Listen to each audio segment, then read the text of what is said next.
My voice is actually much better than I expected, so we're filming a video today. But the 100 gecs Toronto show was yesterday, and it was amazing. It was way better than I ever expected. And I've only been to one concert before, that being the Brockhampton concert in November of 2019. Here's a clip of that. Bro, I've been waiting so long to hear Hand Crush by Mallet live. Oh my god. I was trying to find. Yes, that was my first introduction to 100 gecs, and I did sing every single song, every single word from the stands. But after that, they never came back to Canada for 4 years. I think they tried to with the remix album Tree of Clues and the original 10,000 gecs tour, but they just never did because of the pandemic. And during the pandemic, their stock skyrocketed. I mean, they're so much more popular now. So it's a big deal if they finally came back to Toronto. This time they were playing at Drake's new venue, History, which is kind of funny because they were making jokes about Drake the entire night. Machine Girl too. But History opened its doors in November of 2021, so it's super new, and the show was sold out at the max capacity of 2,500. Surprisingly, the inside was like a gladiator arena, very circular with a big pit, slight elevation for a merch booth and a bar at the back, and a second level with tables and seats for people who just want a more chill night. I bought 2 general admission tickets on the first day that they were available off of Ticketmaster because I'm not paying resale. That's $40 Canadian, by the way. My friend Nick Hornew came along just to hear Frog on the Floor, and we got to the venue around 4 p.m. with doors opening at 7 p.m. I would highly recommend anyone coming a long way to buy a parking ticket beforehand like we did, because it was a lifesaver, really. It's $30 on Ticketmaster, and you can just have it digitally with all your other tickets on like Apple Wallet. That's what I did. And there's a whole field in the back for parking, so the TTC getting real dangerous these days. So if you don't want to die, I mean, pretty good investment if you ask me.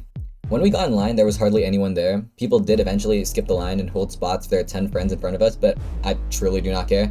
With the way they opened doors, they sectioned people off into 4 parts, and so we could have easily gotten any barrier spot we wanted, really. But in the line, not gonna lie, I was feeling a bit self-conscious because I dressed for comfort, and it felt like everyone there was dressed for Fashion Week. I mean, I came in Costco branded sweatpants, a black Uniqlo U oversized tee, destroyed gray Nike Prestos that I was okay with people stepping on, Oakley Jawbreakers from the Snapback collection because I'm sensitive to light, and this single chain that was $3 from Nordstrom Rack just so I could hold these Alpine high fidelity earplugs, which, by the way, were amazing. I think that these things are a must for any concert.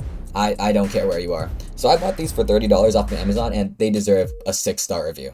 I mean, these things are like magic. We were right up at front, right at the speakers, and it sounded perfect. All the cells in my body were vibrating when they played Hey Big Man, but it sounded perfect. I mean, these things just filter out all the high frequencies or whatever the signs behind it is, but you could hear everything and have conversations with anybody nearby. But yeah, my outfit was super conservative compared to everybody there. The gecs fans did not come to play. A big reason that I dressed for comfort was I knew that it was going to be really hot and dry inside, but cold, windy, and potentially rainy, stormy outside. And since we waited outside for 3 hours, I just thought, it's not worth it. I just want to wear like sweatpants and a jacket. But the Gec fans did not care at all. They came in fishnet, Minecraft shirts, the classics like the maid outfit, the cat ears, the wizard hats, wizard outfits. My favorite outfit that I saw was this girl who looked like Kanao from Demon Slayer. Kanao, is that her name? She had this black dress with like this clear bag and with like a 10,000 Gec CD inside, like the coolest hair that was like in ponytails. Yeah, if that was you, you killed it. You understood the assignment. But at 7 p.m. doors opened, and when we got in, I prioritized using the washroom instead of getting a barrier spot. And it really didn't matter because we just casually walked down after a couple of minutes and got 2nd or 3rd row, front and center. I stand at a powerful 5'4", and I could see and hear everything. It was great. Everyone waited an hour until 8 p.m. and then Machine Girl came on. They played a very fast set, only in 30 minutes, but it was really good. I liked it. I didn't know anything about Machine Girl. Also, why is the saturation so high? This is Brockhampton. The coolest part is that Machine Girl went into the crowd, and then they just parted the crowd, went all the way to the back of the venue at like the merch booth. I've never seen anybody do that before. But at 8:30, their set was done, and at 9 p.m. the gecs came on, and it was beautiful. Their opener, I couldn't have never guessed, but it was Sicko Mode. Yes, Sicko Mode by Drake and Travis Scott. And I think that's a Toronto exclusive because it's, I guess the running gag was like, oh, every song's a Drake song. And they just kept poking fun at poor old Drake in his own venue. But it was great. And I do have a clip, I'll play it now.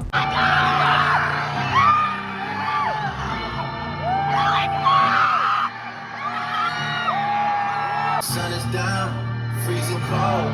That's how we already know. Toronto!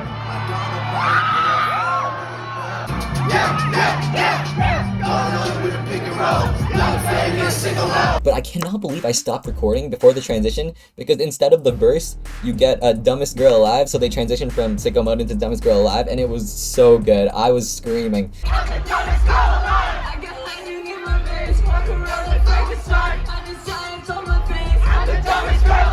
About 4 songs in, they played 757, which is my personal favorite song from their newest album, 10,000 gecs. And that's when I realized me and Nicornia, we could not be together in this crowd, because everybody was pushing, shoving, you know, hands everywhere, elbows everywhere. And so, you know, just lost in the sea at this point. Yeah, we're drinking Travis Scott, and tonight this is another one of our classics. This one's called Goosebumps.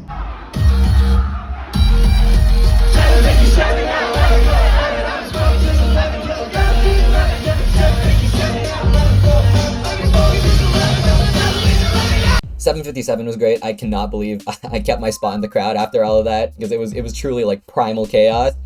But they played every single song from 10,000 gecs, obviously, because it's the 10,000 gecs tour number 2. And I'm pretty sure while Nicornia was getting trampled, they played Frog on the Floor, so I'll put a clip of that. Give him some space, he doesn't know what people think about. Where did he come from? Yeah, loud and making it brighter.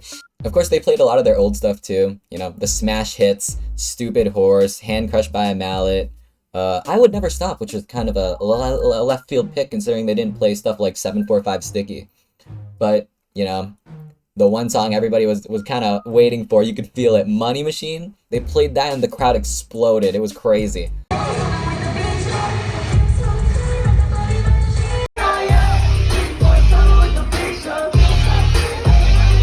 It was really worth the wait to see them like up close, hear all their songs, you know, Ringtone, Money Machine, Hand Crushed by Mallet, just right in front of you.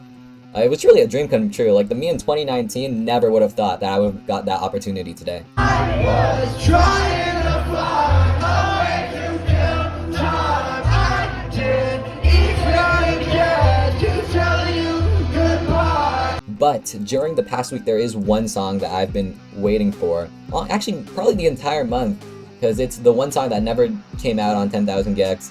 The only one that's a live exclusive, Fallen for You. Oh my.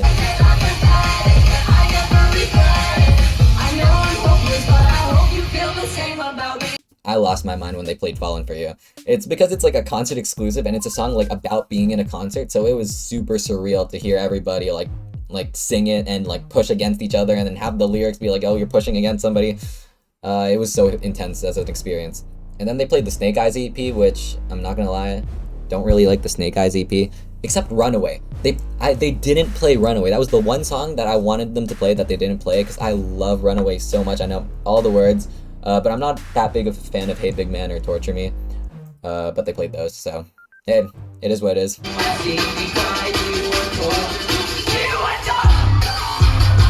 They ended it off on 800 dB Cloud, and then people cheered for an encore, and they played Bloodstains and Gec to You as the encore, which was crazy, considering Bloodstains is a crazy old song, and I don't even like Bloodstains that much, but there were a lot of people chanting for Bloodstains. I remember like this one guy in the back, I could hear him very clearly, even though I had the earplugs in. He was chanting for Bloodstains the entire time, so you, if you're watching this, I'm happy for you.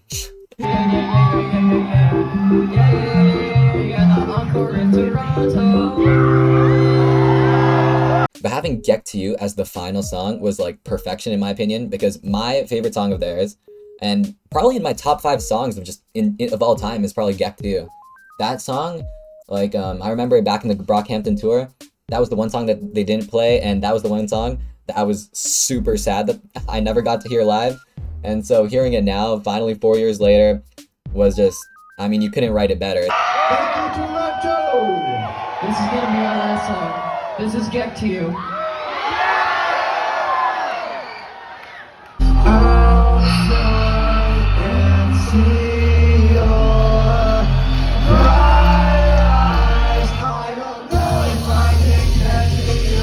Don't know if I'll be back. I don't wanna be alone. I'm always looking at the phone. Tell me that you don't wanna bug me. I tell you, baby, being here is nothing. That was beautiful. So yeah, that was the concert. I'll throw up the entire set list here, or at least one of the set lists for one of the days on their tour up here. Oh, and I also put up prices and pictures of the merch there. I got this shirt from the merch booth just to support them, which brings my collection to 2 pieces of gec merch. This one's the original Secret Tour merch from 2019. Honestly, that one's better quality. T-shirts were $45, I think, Canadian. This long sleeve was $60, and then the hoodies were $80 or $85, I think. I also sold vinyls, socks, Machine Girl merch was there. I don't know what else. I mean, it's all online. But beside the merch booth, there was also a photo opportunity with not the gecs, but cardboard cutouts of the gecs. And a lot of people were taking pictures there. I'm sure there's a lot of those pictures floating online. But that is it. 10 out of 10 concert. I don't really like concerts at all, but I'm a big fan of 100 gecs, so had to go. Right up front, like thousands of people behind me, and it was so worth it. So yeah, goodbye.